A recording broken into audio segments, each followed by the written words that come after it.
Hey everybody, Skyward Link here, and today is a momentous occasion, for me at least. Today marks the 8-year anniversary of me being on this platform. But Caleb, you might be asking, this channel is only 3.5 years old. It hasn't been 8 years. And to that I say, you are correct. But some of you older viewers and close friends of mine may know that I had an older channel that I had abandoned to make a fresh start on this one. And that channel has been created on June 23rd, 2012. Before we get started with this top 10, I want to say thank you to all the people that have stuck with me for the past 8 years. Even if this channel doesn't get a big, hell, even if it doesn't even reach 100 subscribers, just the fact that I have people that do generally enjoy what I do makes it all worthwhile. So, thank you. Now on to the main attraction of this video, my top 10 favorite games. What constitutes a favorite game can be due to a game's quality or the time it comes out in one's life. These 10 games are here because I generally agree that they are great games and also the fact that they hold sentimental value to me. I probably wouldn't be the person I am today without them. Some of these may be obvious if you know me, but there could be some that may just surprise you. So anyways, now that we got this hell of a long intro out of the way, let's begin this countdown.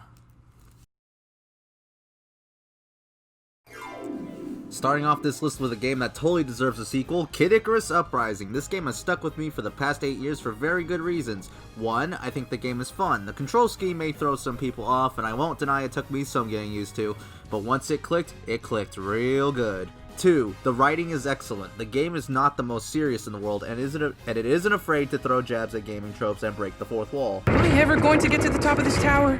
I warned you before we got here that it was a long way up. Yeah, but this place is so huge. We even had a loading screen back there. They're going to hear you. You're not supposed to talk about that. 3, the characters are all fantastic, and the writing really helps give them personality.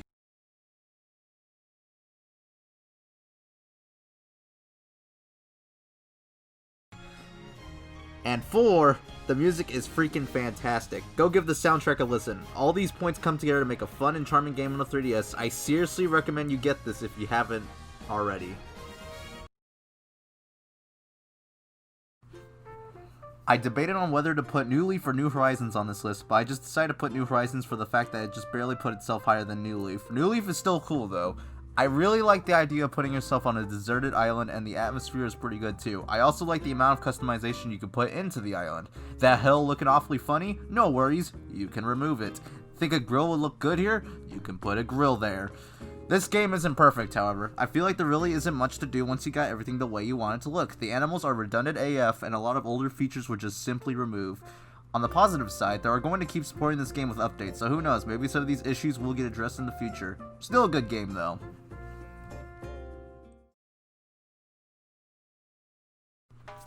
Oh, Super Mario Sunshine. You may not be perfect, but damn it, I love you so much. Call me nostalgia blind, but there has never been a Mario game that has made me feel the same amount of joy as this one did. Not dissing the newer Mario games, of course. What I like about this game is that it took Mario 64 and took it to the next level. Mario controls so smoothly, and the FLUDD, while it may seem weird at first, is incorporated so well into the world and levels and set pieces that it fits perfectly. The island of Delfino and all the locations it contains are just so fantastic. Now, I will say the game is far from perfect, and sometimes it doesn't work properly, but I think that's the charm of it. Nintendo took a risk. I think it paid off. Also, this is the first game I ever played, so I literally wouldn't be a gamer without it. So please, Nintendo, remaster this game or something, because people need to experience what I believe to be Mario's strongest and greatest adventure.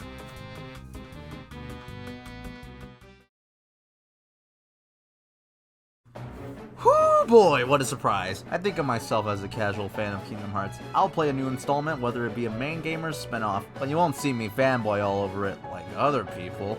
In the overall franchise, I believe 2 is the best one and my favorite. Its story, while definitely nothing mind-blowing, is enjoyable. The action RPG gameplay is really fun, and the amount of customization available when it comes to abilities allows for some experimenting and fun. While I can totally see the crossover between Disney and Final Fantasy is a big turnoff for some people, I think if you look past that, you'll find yourself a fun hack-and-slash RPG. Also, the music is pretty fire.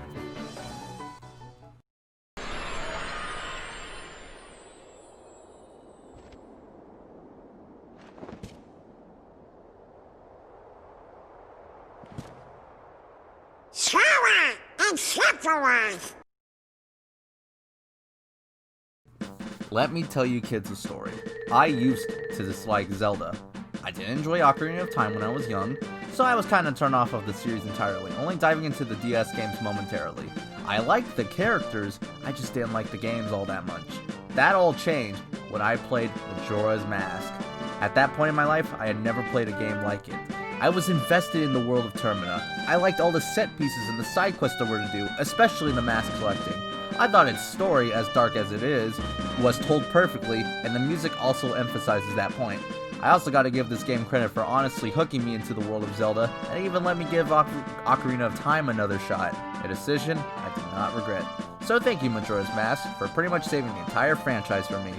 I wouldn't be called Skyward Link if it wasn't for you. Let me ask you a question. Have you ever been inclined to buy a game based on the soundtrack? Well, for me, that game was Dragon Quest VIII Journey of the Cursed King. I of course liked the game for much more than that after playing it. Its gameplay is simple turn-based RPG goodness. The world was pretty big and a joy to go through. Its story, although not the most complex, was told really well through the voice acting and, once again, the music. Plus, Yangus is an absolute delight. Cool, blimey! The game originally came out for the PS2, but a port came out for the 3DS, which is the version I played. I also have to thank Dragon Quest VIII for introducing me to the world of Dragon Quest. Thank God they put my boy in Smash. Yes, I'll say it. I'm a fan of the emblem that caught on fire. Now, your typical amigo is a fan of the series for one of three reasons. Get it? 1. You like the story the game presents. 2. You like the strategy gameplay. Or 3. You might as well call this waifu emblem. Me personally, I'm more of the first two, but the third one's an added bonus. Anyways, Three Houses does all these points particularly well. Its story and how it plays out depends on which of one of the three houses you choose from. By the way, blue lines for life. The gameplay is that of a strategy RPG, like a game of chess, and it's surprisingly fun. The support conversations you can have with the characters are also pretty enjoyable, and provide a way to flesh out these characters more. Also, the soundtrack is pretty great as well. If you're looking for a strategy game similar, or at least I think so, to a game like Final Fantasy Tactics, then this one might be right up your alley. Oh boy, the Xenoblade Chronicles, yet another RPG on this list. I swear it's like I have a love for them. Funny story, I actually have not beaten this game yet. I plan to, but that won't stop me from explaining why I love it so much. First, let's talk about the story. I think the story is the best out of any game in the series. The Monado is a key in its plot, but it's so mysterious that you want to keep playing to find out more about it. The characters are also very likable and full of personality. The world, oh my goodness, the world! It's so big and vibrant and loads of fun to explore. There are hundreds of quests to do from NPCs, some of which even have their own stories attached to them. The gameplay is also pretty great. Your character auto-attacks, which may seem like the game is mindless, but the strategy comes in the arts you can perform. Position is key, and if you don't practice the mechanics, the game will not be afraid to kick your ass. Also, for the 100th time, the soundtrack is so good. Seriously, do yourself a favor and play this one, especially with the Definitive Edition now on Switch.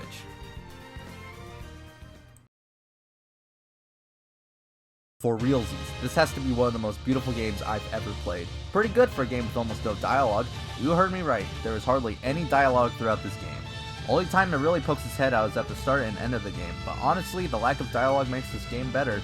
Okay, story. You are a man named Wander who wants to revive this woman named Mono, and an ancient deity promises to aid you in exchange for you killing 16 Colossi.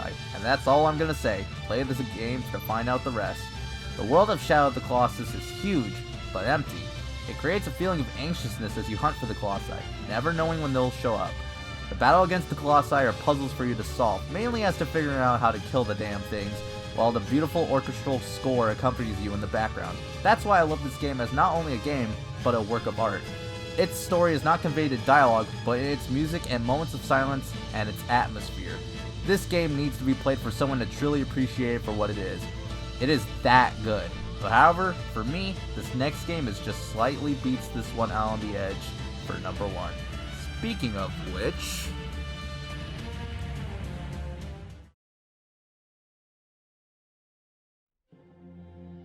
Look, I'm usually a happy guy, and fairly optimistic. However, in 2019, I felt lost in myself, like a part of me shattered due to things that went down. That was when I played this game, and it seriously changed me. It was my escape from reality. A game I would spend hours a day on just to get me away from the world around me. Its world, its characters, its story, its gameplay, everything just molded together into the perfect RPG. The Gambit system allowed for amazing customizability that I hadn't seen in any RPG that I had played up to that point. The world of Ivalice and the tale it had to tell was absolutely incredible. This game, instead of focusing just purely on fantasy, delved into the world of politics in its world, and it nailed it. I had played a few Final Fantasies before this one, 3, 15, 10, but this is the first one to truly hook me, and it allowed me to make it to the end. And once it reached its conclusion, I immediately started a new file and began from the start. It was that good. It may be weird, but I feel like this game changed me into a new person, for the better honestly, which is why Final Fantasy XII, The Zodiac Age, is my favorite game of all time.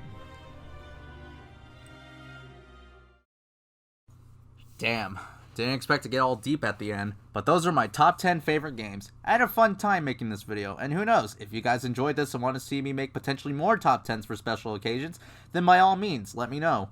While you're at it, tell me what your favorite games are. I'd love to hear them. Anyway, thank you so much for sticking around for 8 years, or if it's your first time watching, thank you so much for watching the video. And don't worry, Paper Mario will resume very soon. Thanks for watching. See you guys later.